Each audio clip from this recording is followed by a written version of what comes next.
Alright guys, how's it going? So, cup of tea time, dunk for victory. I see something in the bottom of it. What's that?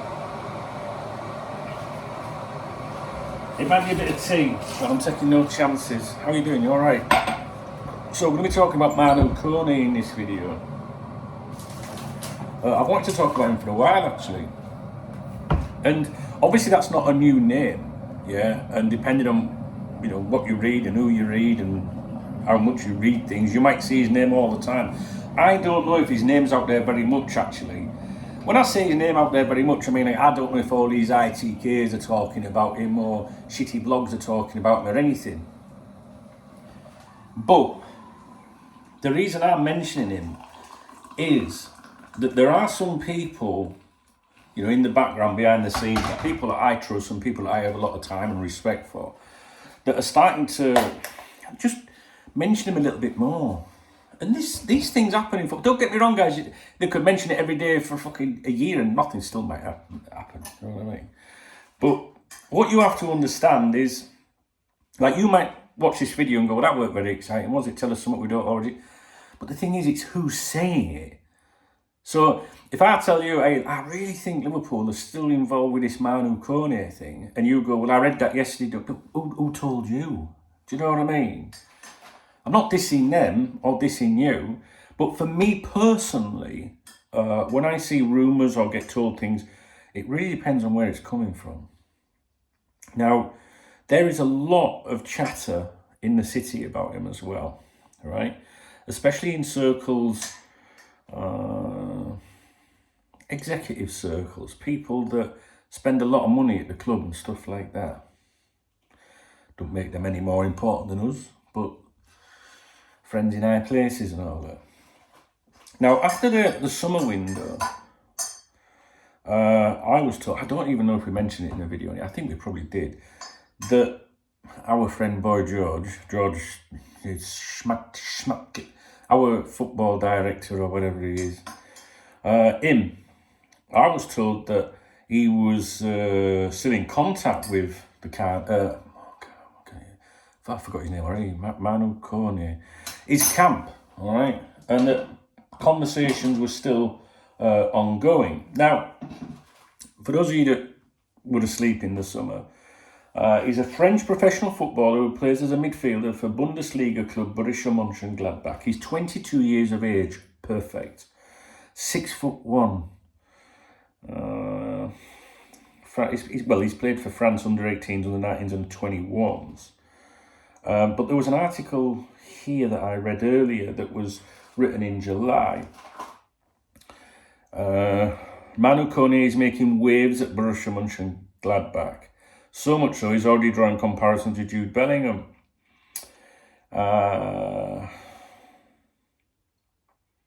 So talking about the 22-23 season, it was a season of mid-table mediocrity for his club.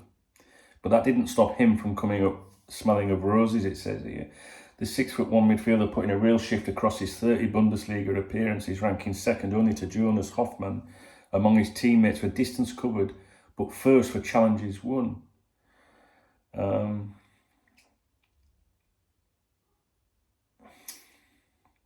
Physically imposing, quick, agile, and a tireless worker, comparisons between Kone and Bellingham are inevitable. Gladbach's midfield dynamo was even fifth in a Bundesliga top 5, headed by the former Borussia Dortmund days for challenges won in 22-23. He was also his team's second best passer across the campaign, 87.91% success rate. Stuff I'm not really interested in stuff like that, to be honest with you. As well as the division's joint most foul player, along with Jonas Hector. He came through at Toulouse alongside Gladbach teammate Nathan, and by Leverkusen attacker Amin Adli. Thought that said I'll do. The trio even holidayed together. Who cares if they holidayed together? What the fuck? Now there was a comment. So ex-Gladbach Sporting Max Erbel upon commit. That doesn't even make sense. Some quotes about him: he's a huge talent who has been monitored by top clubs from across Europe. He's still young, so obviously still makes some mistakes, but he's worth his weight in gold for us. Now, there was an article I read earlier that was even better than that. Like, I'm just trying to tell you a little bit about him if you don't know. I think we did it to death in the summer, to be honest with you. And it was one of those that at one time sounded like he could end up at Liverpool, you know, like in the summer. But us being us, nothing happened. Now, there was apparently, now this is based on old reporting, there was apparently a suggestion that he might be available in January. I'm not quite sure that'd be the case. I think it would be difficult, but, you know, transfers are difficult in January, as we know. I expect Liverpool will do something this month, guys. I really do. I don't know if they will, but I just think, yeah, they will. And I think that the fact it's so quiet right now is a good sign. It's a good sign, because if you think about it, the credible journalists, the journalists we pay attention to, they're not dismissing any links, never mind telling us, we're in for this or we're in for that. So when they're quiet, I just think they don't know what's going on, which means Liverpool are being very, very good in the background. Now you, especially if you're anti-FSG, you might be saying that's because we're not doing anything. I don't think so. I genuinely do think that we will do something. It's not easy in January, though. And the thing is, the more successful you are, you could imagine the owner saying, "Are you sure we really need to do anything, Jurgen? Because you're doing all right." But me, I mean, we're we're competing on all these different fronts. But you can soon fall out of all of them competitions. I think we need to strengthen. We need to do something. Now, the video, it's not a very exciting video. I get that. I do get that. It would be very easy to try and make the video sound more fucking exciting than it is. But what can I tell you? All I can tell you is I could do this video in 1 minute. And that would be to sit. What I would say to you is that I don't know, it just sounds like Liverpool are looking at him. That's it, guys. I can't give you any more than that. If you want fantasy stuff and all the ITK shit and that, you probably shouldn't watch my channel. But for me, it depends who's saying it. And if it's someone that I know and someone that I trust, and I also know where they're getting that information from, then I'm willing to go with it. So it's just my opinion that Kone is on the radar, right? A player can be on the radar and maybe something, maybe they don't step up. I don't know. If you've got any comments about it, please do let me know. That's it, really. That's all I can tell you.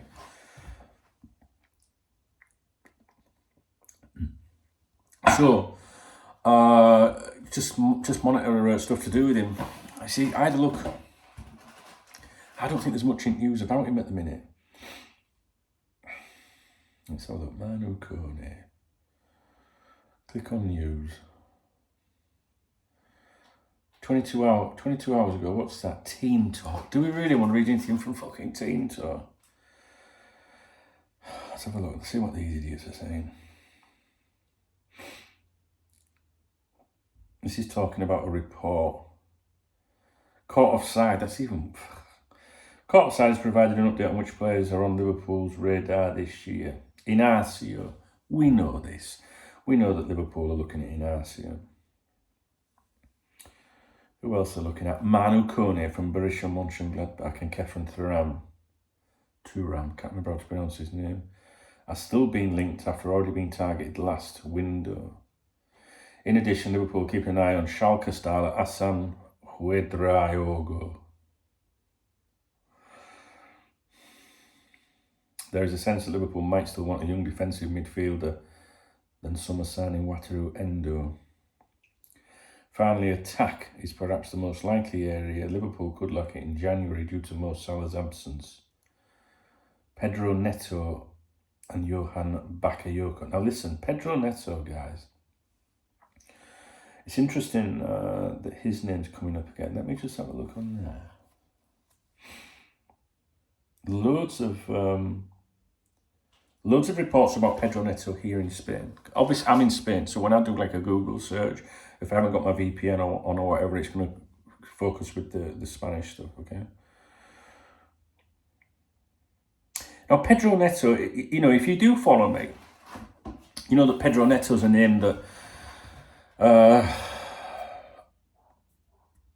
I've got to make sure it's the right one. It is the right one, isn't it? He had that injury, didn't he? And I remember posting on the members' website, it feels like 2 years ago now, that can't be right, surely. It was a summer transfer window, and I don't think it was one that's just closed. And someone that I trust, that is on the members' website, that is, or someone that would have knowledge of the Liverpool medical staff or something. I've got to be careful what I say, but like people to do with like physios, doctors, anything like that, right? They shared some information about Pedro Neto a while ago, and they told me, unless I'm confused, I'm sure it's Pedro Neto. I'm 99.9% certain. Someone in the comment section will say, yes, Dunk, that's what you said. You know what I'm like with my memory shake. They said that Pedro Neto had undergone a medical examination or a medical arranged by Liverpool Football Club with consent of his club, with their knowledge, but it wasn't, when we say about has undergone a medical, we assume that's to do with the transfer, right? Like what I mean by that is part of the transfer procedure, yeah? Agreed terms, permission for a medical, but it wasn't that. There was no bid by Liverpool, there was no, Liverpool wanted to take a look at him. And I thought it was extremely strict, because I've never really heard about that before. You know, like, and I think he'd just come back from an injury or something like that. So maybe his club were willing to do business, and Liverpool said, well, we just want to get him checked out. I don't know. It's like one of those rumours or information that you'd be like, but the kid that was sharing that information you could trust with your life. And I know who he knows or knew and knows, because it crosses over. Because staff come and go, do you know what I mean? And Pedro Neto, because of that, he's always been one that I've told you to keep an eye on. But I haven't been watching anything to do with him recently.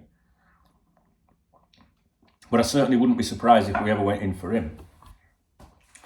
But I can't tell you right now, you know, how much what would they be looking for him? I don't know how he's playing. I don't know anything. He's not really been on my radar. But if I was to go, let's see, if we go on the members website, Pedro Neto, search. Oh, God. Pedro Neto, there we go. Let's click this.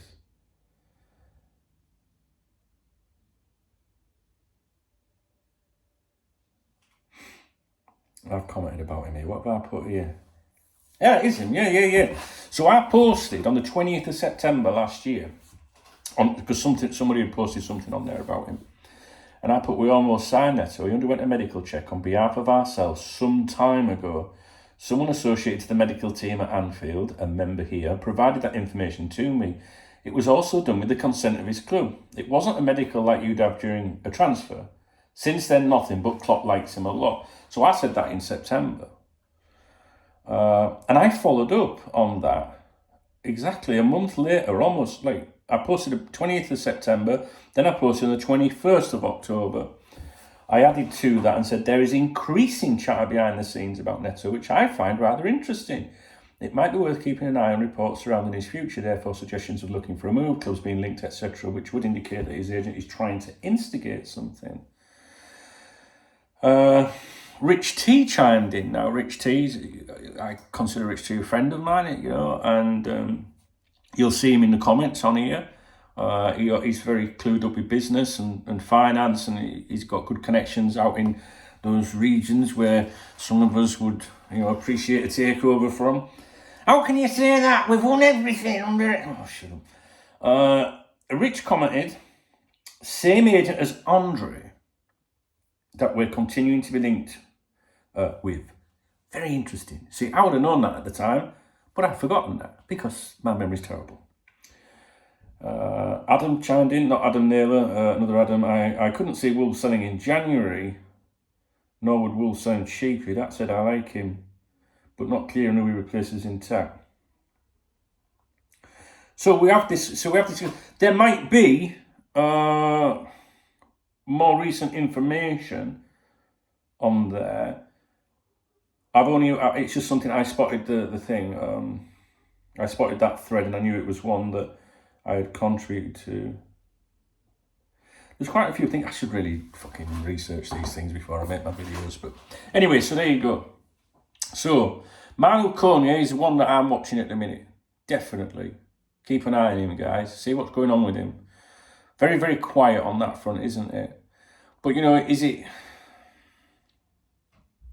I don't know. I just don't think that's gone cold. I genuinely don't. I'm going to drink this tea before it goes cold. So listen, you know, around these parts, we just like a little chatter, a little natter, and throw ideas around. So if you've got any thoughts on that, please do throw them into the comment section.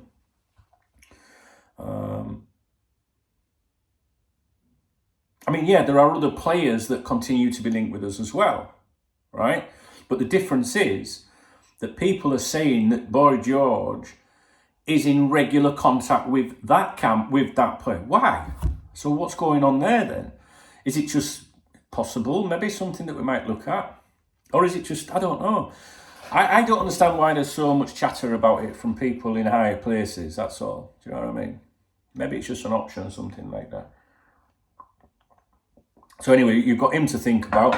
Pedro Neto, I had no idea I was going to mention him in this video. Never take your eyes off that one. That would never surprise me if that happened. And what was the other thing I was going to say? Still nothing on Andre yet, is there? You know, Andre's come up there in that post there. Well, there's nothing... You know, if he was so nailed on to go to Fulham, why has he not gone there? And, you know, information that was shared with us a few days ago, I don't know if I've mentioned this in a video on here or not, was that he was apparently delaying a decision on his future in the hope that Liverpool went back in for him. Now, if Liverpool are not going back in for him or haven't gone in for him yet, why? Do you know what I mean?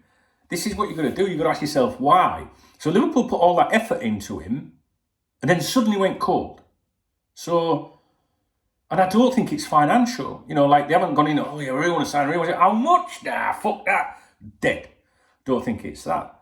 So, the only other option, our idea, and we're clutching, I don't know, this is for you to think about, the only other thing that it could be is Liverpool have identified someone else or have had a breakthrough somewhere else.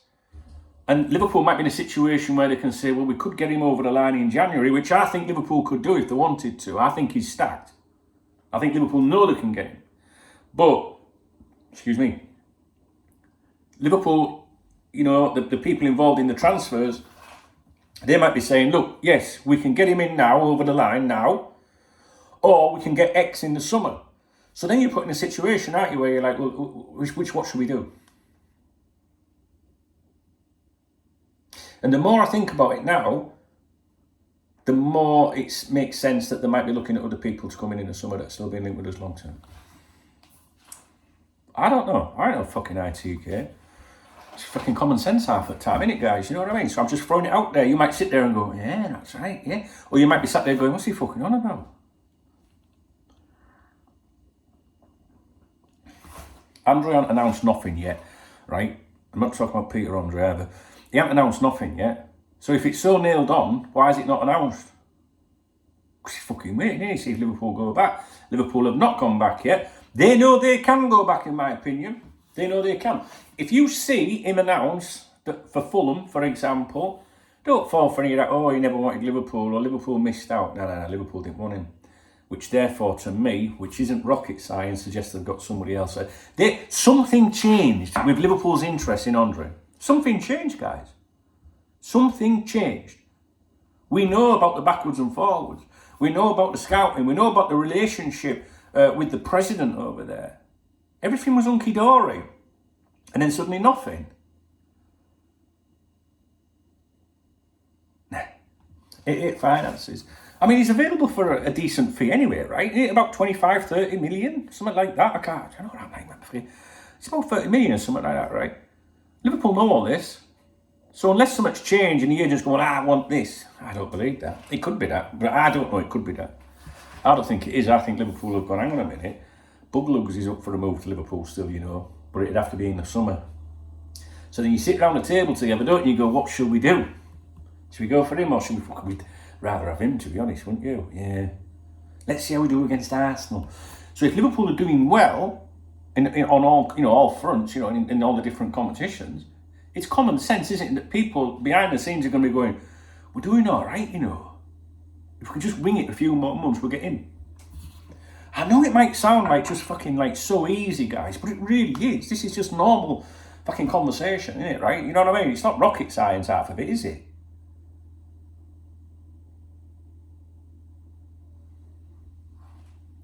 Keep an eye on Manu, Kone.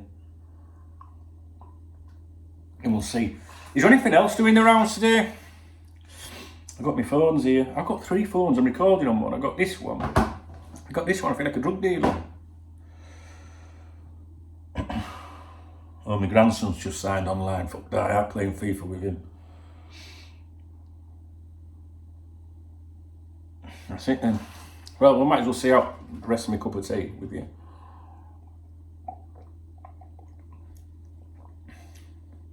I don't know if I've said this, but do you think he's up for going to Saudi as much as he was? Do you see that Jordan Henderson, he's unhappy and he wants to come, he serves him fucking right, isn't he? Serves him right. The greedy fuckers aren't the guys. They are. I ain't got a problem with him going out there and doing it for the gays and all that. That don't bother me, right? Jordan, right? He's gone out there to improve relations and that and educate them all. It's fucking nothing to do with money why Jordan Henderson went out there. But they are greedy, aren't they, guys? They're already millionaires, and then they make you laugh, don't they, when they go, well, he's gone up there now, he's set his family up for life. Fuck off, who's hardly struggling? What's that all about? So there's a bit of me that's a bit twisted where I think, serves you right. Because, come on, you're at the top of your game. All right, you might not be a Jordan Henderson fan, but he could still play in Premier League, right? There's nothing wrong with him. I'm not saying he's a great player, but he's better than that fucking status out there. Let's be honest, football without fans is nout. Yeah? So them lot out in Saudi Arabia, they'd be better off spending money on us lot, buying 10,000 Liverpool fans and importing us to the fucking games. Set us up for life. You know what I mean? You can have all them fancy players in the world, but it ain't making no difference if you've got no atmosphere. It's shite because nobody wants to watch it, right?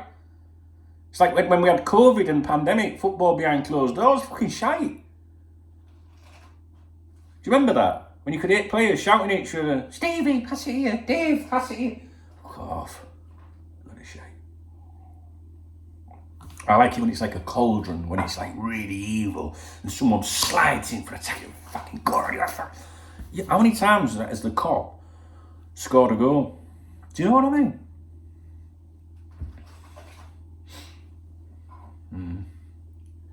Anyway, Jordan Henderson wants to come back, doesn't he?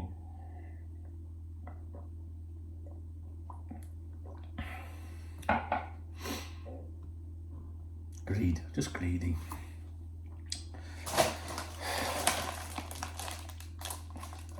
Panda molded protein bread. It's protein bread. Look at that, guys. Protein bread. Tastes like shite, but when you're trying to lose a bit of weight, it's better than that, trust me.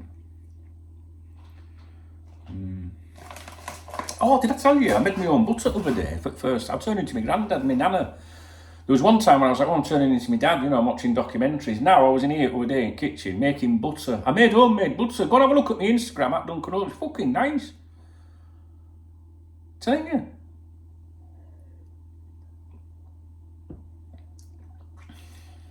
It's nice, that butter. It's all gone. It's nearly gone, don't worry, it's nearly out. I don't know what to do now. I'm completely bored senselessly. I have zero motivation. It's 5 o'clock here. Do you watch TV anymore? I don't hardly watch TV anymore now. If I go in lounge now, I'll just put YouTube on and watch something on there or Netflix as well. I hardly watch television now. It's shite, innit? I want to watch that post office thing that was on the other week. Everyone's talking about that. Lads were telling me in pub over there I need to watch it. Like, that's it then. Thank you for watching the video. If you appreciate the video, please give it a thumbs up. Don't mean you agree with me. It's just like, yeah, cheers for the video. I don't agree with you, but thanks anyway. That's fine. Comments are very important because sometimes you say things and then it makes me think, and I think, yeah, you're right. Or I might think, oh, we're a fucking idiot. No, I'm lucky actually. People that comment on my videos are very intelligent. And I'm not just saying that. I don't get many divs on here, to be honest. That's because I don't last very long. A bit like me in bed. And yeah, if you want to buy me a coffee, not a beer this week, hit the super thanks button, whatever it's like, a love heart or something. I don't want to drink this week. Well, maybe on Saturday, maybe, we'll see. Anything else? No, that's it. Right, I'm off. Appreciate you watching the video, guys. Thank you.